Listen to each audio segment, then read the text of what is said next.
என் புள்ளைய கொண்டுட்டாங்க சார். நம்ம தமிழ்நாட்டில் சாதி ஆணவத்தால் 2 காதலர்களை கொன்று கீத்து கொட்டாய்க்குள்ள தொங்க விட்ட சம்பவம் தமிழ்நாட்டை உலுக்கியிருக்கு அப்படின்னு தான் சொல்லலாம்.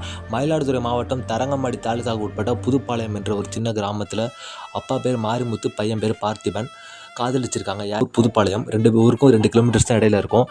இந்த பொண்ணு பேர் திவ்யதர்ஷினி, பையன் பேர் பார்த்திபன். பையனுக்கு 19 வயது, பொண்ணு வந்து 12வது முடிச்சுட்டு இப்போ காலேஜ் போகிறாங்க, 16 வயது. பொண்ணு பேர் திவ்யதர்ஷினி. இவங்க 2 பேருக்கும் நாளடைவில் காதல் ஏற்பட்டிருக்கு. பொண்ணு வீட்டிலன்னு சொல்லியிருக்காங்க, அவங்க வேற ஆள், நம்ம வேற ஆள். இதை நீங்கள் நல்லா நோட் பண்ணிக்கணும். அவங்க வேற ஆள், நம்ம வேற ஆள். சாதி இல்லை தமிழ்நாட்டில் அப்படின்னு சொல்கிறவங்க அரசியல்வாதி ஐயாக்களே பாருங்கள்.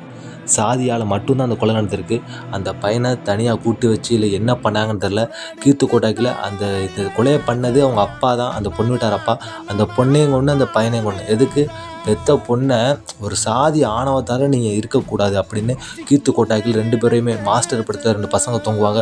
அதே பாணியில் அச்சஸில் 2 பேர் தொங்க விட்டு மயிலாடுதுறை மற்றும் தமிழ்நாட்டை திருப்புன்னு உலுக்கியிருக்காங்க. இது எவ்வளோ ஒரு கேவலமான செயல். சத்தியம் பண்ணிக்கிட்டு சொல்லுங்கள்.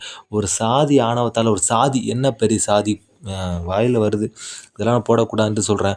சாதினால 2 உயிர் போச்சு. இப்போ தமிழக போலீஸ் வந்து அந்த அப்பா அப்புறம் அவங்க சொந்தக்காரவங்க 6 பேர் கைது பண்ணியிருக்காங்க. அடுத்து என்னென்ன இந்த அடுத்த தகவலை பற்றி டெய்லி அப்டேட் பண்ணுறேன்.